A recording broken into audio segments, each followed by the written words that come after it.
Mr. President. Democrat leader. Mr. President, let me begin with a quote from President Trump during his campaign for the presidency. He said, "When I win, I will immediately bring prices down starting on day one." Well, today is day 23, and prices are up 3%. Let me reiterate. Donald Trump said during his campaign prices would come down starting on day one. It's day 23, and prices are up 3%. Donald Trump is already breaking his promise to the American people. Inflation is the #1 concern of most Americans. And Donald Trump said he'd fight inflation, but he hasn't. Groceries are up 0.5%. Chicken, pork, steak are all more expensive. Egg prices are up 15% from last month. Gas prices are up 2% from last month. The price of used cars are up. The price of heating your home is up. Housing costs are through the roof, even though Republicans are racing to privatize Fannie and Freddie. Well, welcome to the age of Trumpflation. Donald Trump is breaking his promise to lower costs. This was the #1 issue in the campaign to most people. And Donald Trump said, starting on day one, prices are going to start coming down. Well, they're up 3%. It's day 20. Welcome again to the age of Trumpflation. Donald Trump knows that he doesn't have real solutions to bringing costs down despite his campaign promises. So what is he doing? He's distracting and diverting the American people, or trying to, with issues that have nothing to do with bringing prices down. He's distracting and diverting with issues like changing the name of the Gulf of Mexico, talking about changing the chairman of the board of the Kennedy Center, talking about building hotels in Gaza, talking about the Panama Canal, talking about annexing Canada. These are not the things Americans signed up for. No way. If there's one mandate Donald Trump had, it was to fight inflation on day one, like he promised to do. But he's not doing that. He's focused on everything else except what Americans want most. Meanwhile, Americans woke up this morning to bad news for their bank accounts. They woke up to a grim reality that Donald Trump is not going to keep his promise to lower costs. They woke up. Americans woke up to an era of Trumpflation. And unfortunately, this is only the beginning. On DOGE. We all agree, I've said it many times, that cutting waste in government and increasing efficiency is a good thing. But what DOGE is doing is something else entirely. DOGE is taking a meat axe and attacking vital programs indiscriminately. Of the programs that he cuts, some may be wasteful. Many clearly are not. Cut now, says DOGE, ask questions later. Meanwhile, of course, Trumpflation continues to get worse. If Donald Trump and DOGE want to focus on efficiency, they should do it as the Constitution maintains and the founders wisely prescribed, through Congress. The founders knew we needed debate, we needed sunlight, we needed transparency, so we can see what programs can be improved or changed and what should be maintained. Instead, DOGE is taking a meat axe and cutting vital programs that virtually no one outside of DOGE would call wasteful. Cut now, ask questions later. I was in Albany and Syracuse on Monday visiting community health centers. These centers throughout the country, CHCs as they are known, community health centers, are among the most effective and efficient users of government funding. And they rely on federal dollars to provide high-quality, affordable health care for working people, far cheaper than when people would show up at a hospital. They're particularly important in rural areas where people have no options.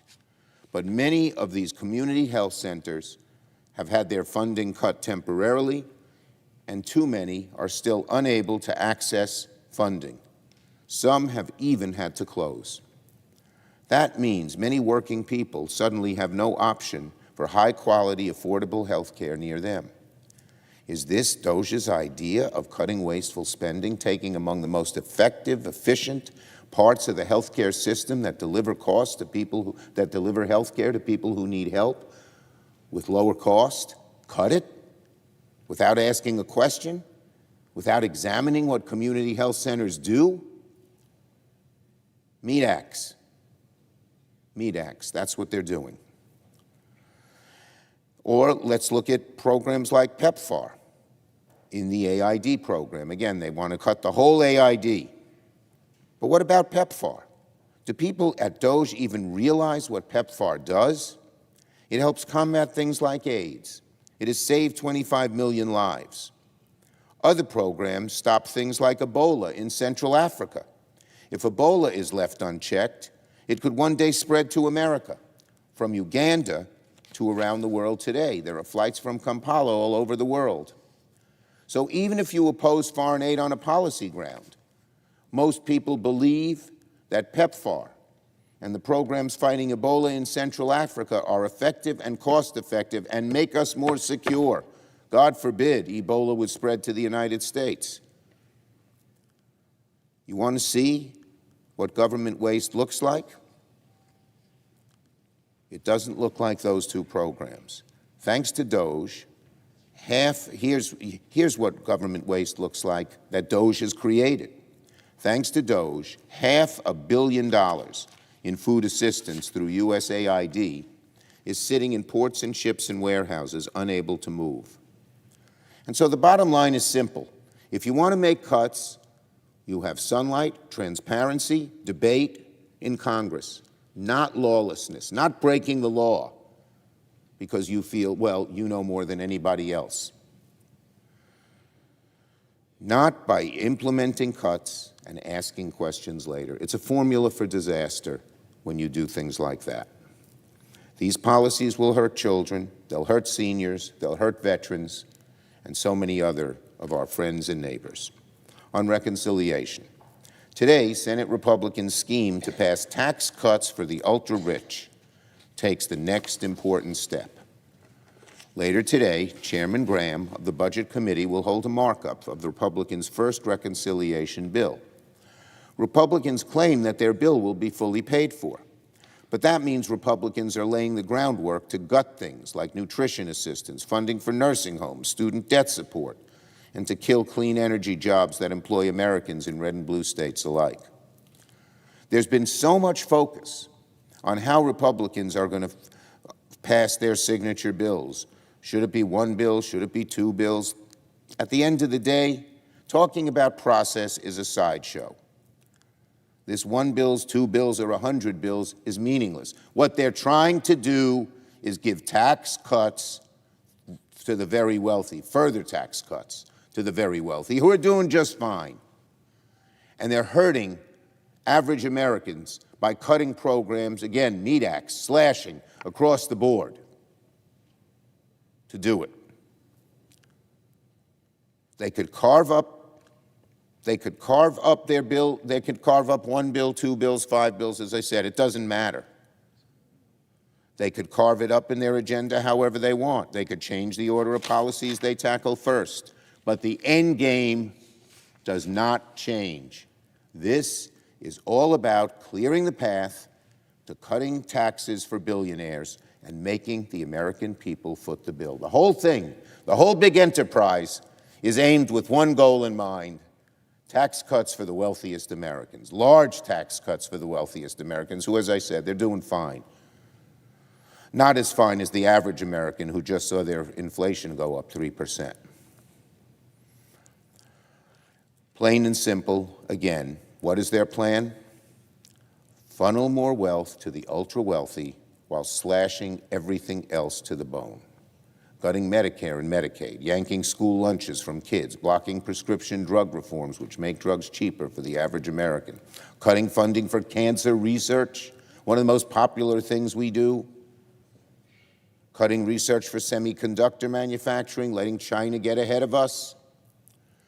no matter how they dress it up, no matter what spin they can put on it, Republicans' agenda boils down to this: tax cuts for the wealthy, deep, painful cuts for everybody else. And finally, on the nomination we're about to vote on in a little while, the Gabbard nomination. Every single Democrat, I am proud to say, will oppose the nomination of Tulsi Gabbard, because we simply cannot, in good conscience, trust our most classified secrets to someone who echoes Russian propaganda and falls for conspiracy theories. So before my Republican colleagues cast their vote to confirm Ms. Gabbard, I hope they're going to think carefully one last time, because America's safety, America's security is at stake. Is Ms. Gabbard really who Republicans want leading intelligence agencies? I'll bet not. Is she the best person we could find for the important position of Director of National Intelligence? Of all the people who know the intelligence world, I know some will be conservative like Donald Trump would want, but they wouldn't have the huge question marks about them that Ms. Gabbard has. Do Republicans truly believe, I say to my colleagues, that someone who has so carelessly and repeatedly echoed Russian propaganda and sympathized with the likes of Putin and Assad is the right person for this job? I ask my Republican colleagues to think about the safety of the American people and the concern of our allies and the threats posed by Vladimir Putin before casting this vote. Objectively, I think most senators would agree there are better choices to lead national intelligence. You know what my guess is? If we had a secret ballot, Gabbard might get 10 votes and 40 against her from the other side. People know. That's why they raise so many questions. But Donald Trump and Elon Musk evidently threaten them, and they're changing their view. The Director of National Intelligence must be strong against America's adversaries. This is an amazing one. How could we put someone in when you hear about this? After Assad used chemical weapons against his own people in 2017 and 2018, Tulsi Gabbard turned against U.S. intelligence. By the way, at that point, Donald Trump was president, and sided with fringe conspiracy theorists to cast doubt on these two specific incidents. I want to be clear about how strange and troubling this episode was. On one side, you had the entire U.S. intelligence ecosystem, the intelligence system of the French government, the Organization for the Prohibition of Chemical Weapons, all saying the same thing, that Assad used chemical weapons against his own people in 2017 and 2018. The findings were not speculation. They were based on satellite imagery, witness accounts, medical experts. In other words, the kind of intelligence data that Ms. Gabbard would be responsible for evaluating if she, God forbid, gets this job. On the other side of all these experts and all this evidence, fact-based, you had Tulsi Gabbard relying on the judgment of an individual who had appeared on Russian-funded propaganda outlets, questioning those findings, shielding Assad for his inhumane conduct. I have to say, I have never heard of a DNI nominee who was so ready and willing to question the findings of America's own intelligence operations and yet accept Russian disinformation so easily. And of course, I'm troubled by her long record of showing weakness against Russia when it came to Putin's invasion of Ukraine. On the night Russia invaded Ukraine and launched the first full-scale invasion of a sovereign nation in Europe since World War II, what was Ms. Gabbard doing? She was on Twitter at 11:30 p.m. blaming NATO and the United States for starting the war in Ukraine when Putin invaded Ukraine. She said the war could have been avoided had NATO and the U.S. just accommodated Putin. That's who we want as head of national intelligence? By the way, Russian state TV gleefully aired these comments shortly thereafter. And now Republicans want to make this person the top U.S. intelligence chief. Can you believe it? I really don't believe my Republican colleagues believe she's the right choice. I really don't. I know the pressures that have been placed upon them. There's word in the newspapers and other places that people were told their elections would be opposed, etc. Who knows? But we do know that there was tremendous pressure on Republican senators. But sometimes, my Republican colleagues, you have to buck and stand up to the pressure and say, no, this is the wrong choice, definitely the wrong choice for America. And again, I'd repeat, if there were a secret ballot, I would bet that Gabbard would get no more than 10 votes in the Senate. 10. Maybe. So the nomination of Ms. Gabbard is one of those moments. So again, before Republicans cast their vote to confirm Ms. Gabbard today, please, please, please answer one simple question. Do you care more about doing the right thing for our national security or doing whatever is necessary to keep Donald Trump happy? I yield the floor.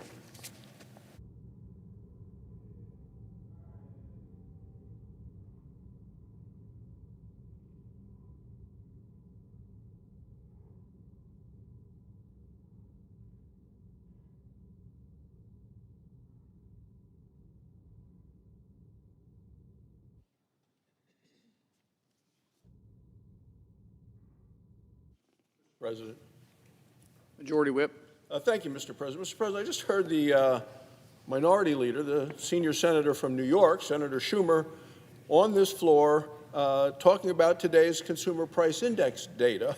And stunningly, he points to President Trump as the reason for it. Now, let me just correct the record, Mr. President.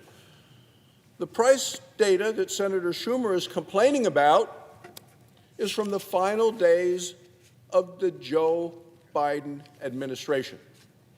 Those are the numbers that are out today. The final days of the Biden administration. And certainly everyone in Wyoming and everyone in your home state in Oklahoma knows that under the Biden administration and the Democrats, prices of goods and groceries, gasoline, the things that we need in our everyday life, prices rose more than 20% under Joe Biden. High prices are Joe Biden's parting gift and his lasting legacy. They were the party of open borders and high prices. That's why they lost the election. So here we have the Senate minority leader, now in the minority, used to be in the majority. The reason he's in the minority is because of the high prices brought on the people of this country as a result of that administration, and the numbers out today are reflective of the final days of that administration. Painfully high prices. They came from Democrats' reckless overspending and their policies, and we're from energy states, that was anti-American energy policies. Those are the things that Senate Democrats voted for repeatedly and stood behind and supported. Republicans are focused on making life more affordable for families all across this country, hardworking families. And we have a plan to unleash American energy. And that way, we can keep lowering prices for American families. I just can never forget when Joe Biden said he wanted to prioritize climate over energy that was available, affordable, and reliable. It was a disaster for the country and resulted in defeat of the Democrats. Today, Mr. President, I come to the floor also to talk about confirmation votes. And the Senate will soon vote on the confirmation of Robert F. Kennedy, Jr. to be the Secretary of the Department of Health and Human Services. America needs to be healthy. I'm a doctor, worked with patients for over 20 years, was a surgeon in Wyoming. The problem is our nation faces a chronic disease epidemic. Chronic diseases, including diabetes, cancer, obesity, heart disease, high blood pressure, chronic diseases. They are so widespread that managing them accounts for almost 90% of the federal health care spending in this country. And we spend a lot of our gross national product on health care. Nearly 3 in 5 Americans, adults, and 1 in 4 American children are impacted by this. Our healthcare system tries to address the problem, but yet by incentivizing procedures over prevention and paying for that, well, it often fails to address what we need to do effectively as well as economically. As a result, Americans are actually becoming less healthy. We need to put America on the path to good health. President Trump has selected Robert F. Kennedy Jr. to do just that, to make America healthy again. Mr. Kennedy will bring a fresh set of ideas and eyes to important debates surrounding our nation's public health. He's going to be a voice for the vast number of Americans who were failed by the previous administration. The previous administration silenced reasoned debate. I believe that Mr. Kennedy is going to deliver accountability and transparency. For Americans, that means more choices and better information. It means healthy foods and healthy competition for patients. It means lower costs and higher quality. It means increased access to care. Access is so critical in my home state of Wyoming, with so many rural and frontier communities, people long distances from health care. It also means honest, unbiased, and trustworthy scientific research that is both innovative as well as accountable to the American people. People want the truth. They want to know what the facts are. They want to make their decisions then for themselves. Look, this is Mr. Kennedy's bold vision to revitalize America's Bill of Health. He's very clear about his mission, has been throughout. The mission, as he told the Finance Committee, is to end the chronic disease epidemic and make America healthy again. Apparently, that's not enough for the Senate Democrats. Senator Catherine Cortez Masto of Nevada, she was actually dismissive of him at the Senate Finance Committee. I heard her say to Mr. Kennedy, "So that's the only reason why you're at HHS, to address this one issue? This one issue, chronic disease epidemic that is plaguing our nation, is the key issue to our health care. Respectfully, addressing chronic disease is what we ought to be talking about for health care for the people of our country." You know, Mr. Kennedy had to testify and did testify before 2 separate Senate committees as part of his confirmation. Most people being confirmed and coming to the Senate only testify at one committee. He responded to rigorous questions from both Republicans and Democrats, and he answered those questions with candor and with clarity. He told the Senate Help Committee that his leadership approach was collaborative. He pledged to empower the scientists to do their jobs, not to impose, as he said, preordained opinions on anybody at HHS. He was also clear that he supports vaccines. He told the Finance Committee, "I support the measles vaccine. I support the polio vaccine. I will do nothing as HHS Secretary," he said, "that makes it difficult or discourages people from taking those vaccines." The Senate has every reason to take him at his word. Mr. Kennedy is a bold choice. He is pro-health, pro-vaccine, and pro-transparency. He's the right choice to make America healthy again. I look forward to voting to confirm him. Thank you, Mr. President. I yield the floor.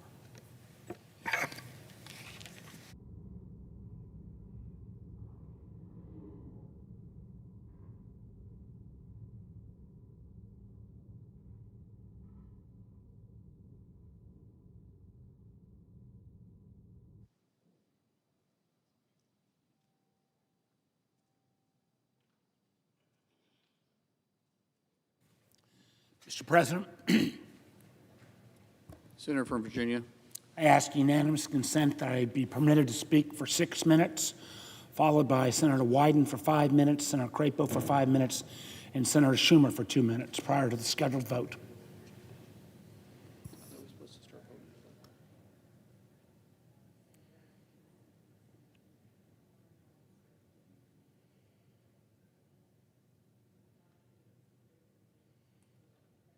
Without objection. Thank you. Mr. President, I rise once more to oppose the nomination of Tulsi Gabbard to be the Director of National Intelligence.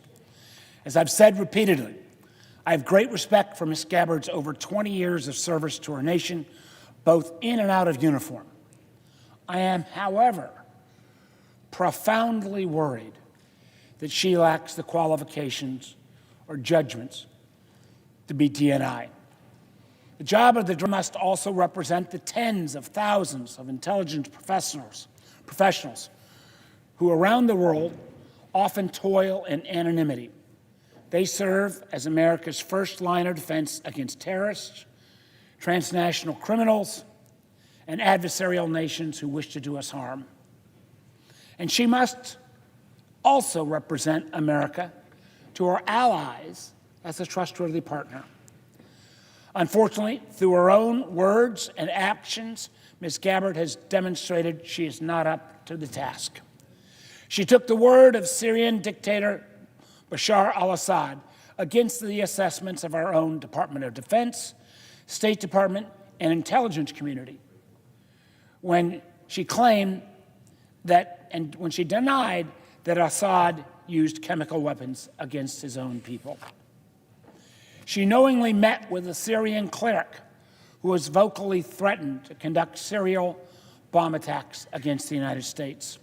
She sought to blame the United States and NATO,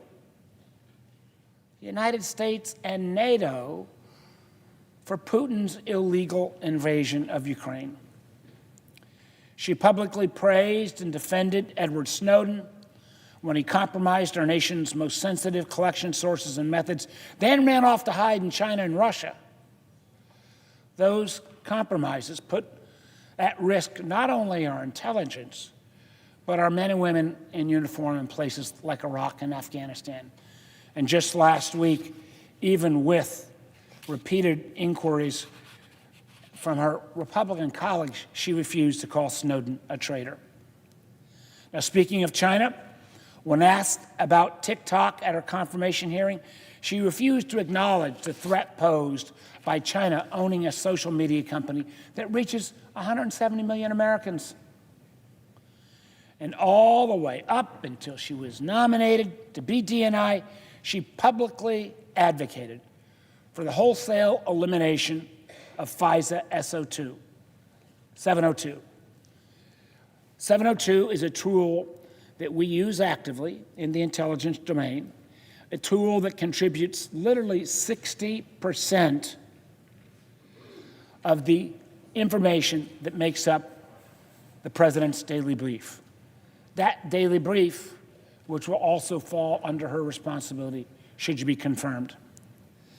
The environment facing a new DNI today is complicated and fraught with challenges. Not only had the traditional threats persisted, China, Russia, Iran, North Korea, but we've seen an increased threats from terrorism, cyber actions, and transnational criminal organizations. All the while, the intelligence community itself is under attack. Some of our most senior and experienced law enforcement and intelligence professionals are being asked to take political litmus tests. And those who are seen as insignificantly loyal are being fired or forced to resign. Whole agencies are being eliminated and funding impounded in flagrant defiance of the Constitution, which only gives the Congress, us here in this body, the power of the purse. And unvetted, unqualified individuals illegally burrowing into classified and sensitive information, this very action jeopardizing our national security and violating Americans' privacy. These DOGE bros seem to have no restriction on them at all, and I've seen no evidence that Ms. Gabbard is prepared to deal with this onslaught. Therefore, I must oppose her nomination and urge my colleagues to do the same.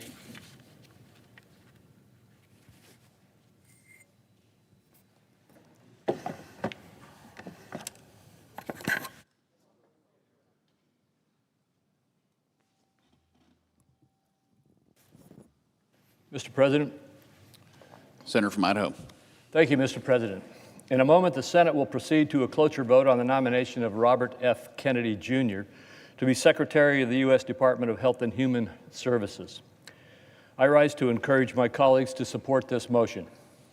As Secretary of HHS, Mr. Kennedy would oversee our nation's expansive healthcare system, from sources of coverage to advancement of public health. Mr. Kennedy's decades of experience and deep drive to advocate on behalf of consumers will set a patient-centered tone at the department. As he has demonstrated in both public and private settings, Mr. Kennedy is committed to reorienting our healthcare approach and restoring faith in our institutions. His passion for addressing America's chronic disease epidemic will save lives, reduce costs, and establish a foundation for a healthier, stronger country. His dedication to transparency will empower patients to make more informed decisions about their health care and form a responsive rapport with Congress. As Mr. Kennedy stated during his hearing, "If Congress asks me for information, you will get it immediately." Over the course of his vetting process, Mr. Kennedy met with dozens of members on both sides of the aisle, spoke with bipartisan Senate Finance Committee staff, appeared before 2 committee hearings, and answered over 900 questions for the record, not to mention presenting thousands of pages of documents. Mr. Kennedy has gone through the same Office of Government Ethics process as all nominees who come before the Finance Committee and has received support for his efforts. Similar to all other nominees, we have a letter from the Director of the Office of Government Ethics stating, based thereon, we believe that this nominee is in compliance with applicable laws and regulations governing conflicts of interest. He even amended his ethics agreement, going beyond what was required by the Office of Government Ethics in response to the request from one of our Finance Committee members. I urge my colleagues to join me in advancing this nomination so we can begin to make our country healthier. Thank you, Mr. Chairman.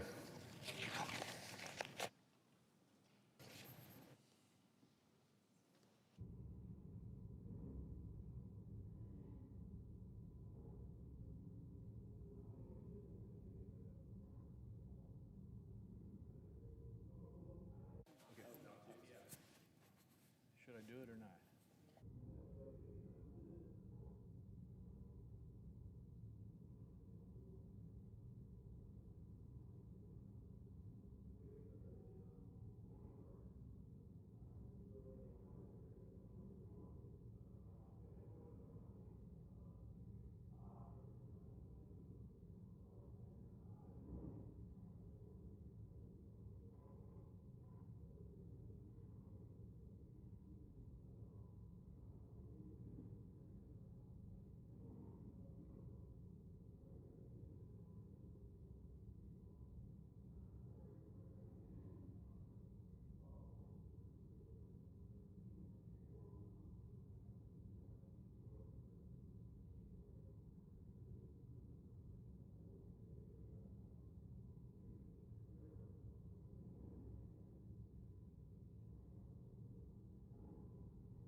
President, Democratic leader.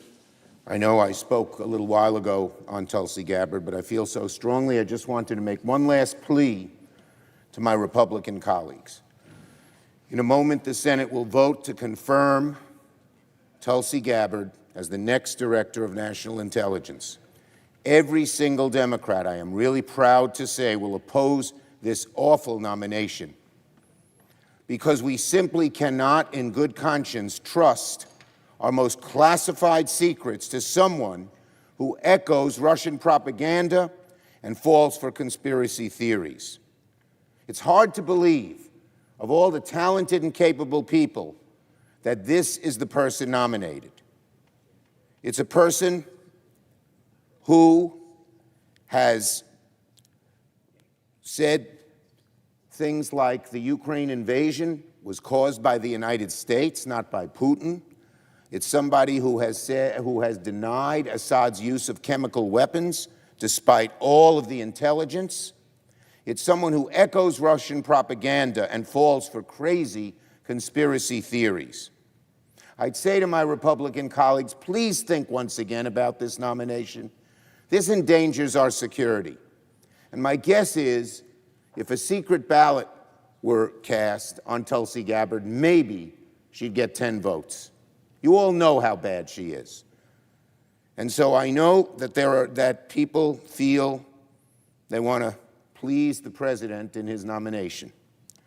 But there are certain times you have to buck and stand up and say, no, this is just a very bad choice for America. And the nomination of Ms. Gabbard is simply one of those. I plead with my colleagues, I know it's the last minute, to think twice, to vote no, as we all will vote, because this is such an awful nomination who will endanger our national security and our intelligence operations throughout the country and the world. I yield the floor. Absence of a quorum. Clerk will call the roll. Ms. Also Brooks.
Mr. President, Senator from Oregon. I rise to oppose the nomination of Robert F. Kennedy Jr. to be the Senate quorum call. vacate the quorum call. Without objection. Mr. President, I rise today to oppose the nomination of Robert F. Kennedy Jr. to be the Secretary of the Department of Health and Human Services. And let me put it very bluntly to my colleagues.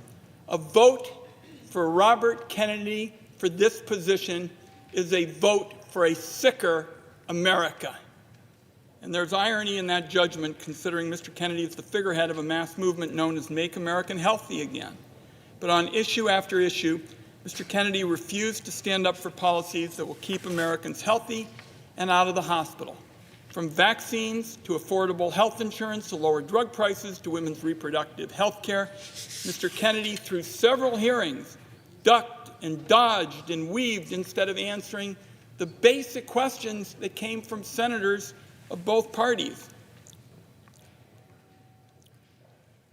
When he did answer, he demonstrated a shocking lack of knowledge about the federal health programs he'll be charged with running and a willful desire to mislead senators about his views on science matters like vaccine safety. The only conclusion I'm left with is that he stands steadfastly by the outlandish views he's expressed over his two-decade career as an anti-vaccine crusader, and he's fully prepared to implement the Republican health care agenda. That agenda boils down to putting big pharma and insurance companies back in charge while leaving millions of American families to fend for themselves without affordable care. And I want to be clear about this. Going back to my days as director of the Gray Panthers, which is what I did before I went into public service, I can just tell you, Mr. President, this is the least qualified nominee to ever be nominated for a position of this importance. So for the next day and night, Senate Democrats are going to be out on this floor telling the American people why. Our colleagues on the other side of the aisle still have an opportunity to turn away from a dangerous path. If they do not, my view is their legacy will be tarnished by setbacks in science that will echo in America for decades. As I mentioned, I spent countless hours as a young man working with seniors to navigate the newly created Medicare program and help them avoid predatory insurance company tactics that remain all too common today. To me and many other Americans, healthcare colleagues is the most important issue, because if you and your loved ones don't have their health, everything else goes by the board. And the reality is, we need to make sure that Americans have the best and most affordable health care possible, rather than having a handful of health care companies being gobbled up in the entire market for health insurance, pharmaceuticals, hospitals, and even doctors. The results have been great for shareholder profits and disastrous for American families. Costs keep climbing. The act of getting a doctor's appointment or filing an insurance claim seems to have become an Olympic sport in much of America. The system delays and denies care and rakes in profits while patients are left wondering how they're going to get the care they need. So the question before the Senate now is whether we want America's chief health officer to be somebody who's going to take on those corporate interests, somebody who's going to fight tooth and nail to lower costs and improve care, somebody who's going to work to protect and improve the federal health care programs that tens of millions of Americans rely on them, and not gut. Everything I've seen and heard from Mr. Kennedy over these last few weeks has led me, colleagues, to conclude he is not the person that America needs. Americans have little reason to take Mr. Kennedy at his word. They do, however, have every reason to believe Mr. Kennedy will continue to embrace and amplify anti-vaccine programs. Every reason to believe is he will back up Donald Trump's abortion bans, and every reason exists to examine the prospect that he'll be a rubber-stamped Republican health agenda that would rip away the health care of so many Americans. Over the next 24 hours, Democrats are going to show the American people why these concerns are so serious. I yield the floor, and I urge my colleagues to oppose this nomination. Right now. All time has expired. The question occurs on the Gabbard nomination.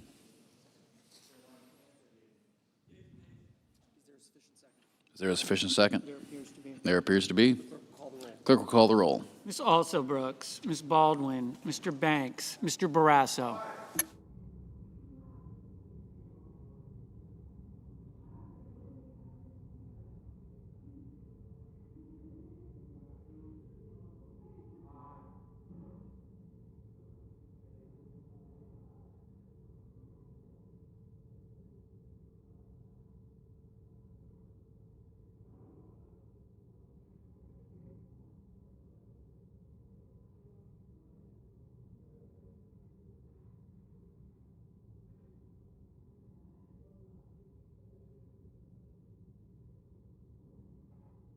Mr. Bennett.